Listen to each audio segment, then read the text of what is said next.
কথাগুলো মনোযোগ সহকারে শুনবেন, আপনার জীবন পরিবর্তন করতে সাহায্য করবে। তুমি প্রেমিকার পিছনে ঘোরো, 15 বছর বয়স তোমার, 20 বছর 22 বছরে বাইক লাগবে তোমার।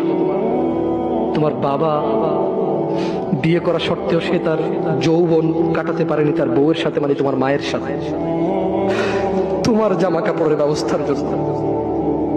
তুমি বুঝো যুবক, তোমার বাবার বয়স এখন 40, সে তোমার মার কাছে আসলে আর অনুভূতি নেই, তার শক্তি কমে গেছে। তুমি বুঝবা না যুবক, 15 বছর বয়সে তুমি যত উত্তেজিত, তোমার বাবা 30 বছর বয়সে এরকম ছিল, সে আসতে পারেনি। তুমি পড়বা বলে, তোমার স্কুলের ফি লাগবে বলে, that much he loves you. তোমার বাবা তোমাকে এত ভালোবাসে যে তোমার এই খারাপ বাবাটা যে তোমাকে বাইক নিয়ে দেয়নি। তুমি নষ্টামি করো, মেয়েদের পিছনে করো, মোবাইল রিচার্জ করে দাও মেয়েদের, তোমাকে যে ডেলি 500 টাকা করে দিতে পারে না।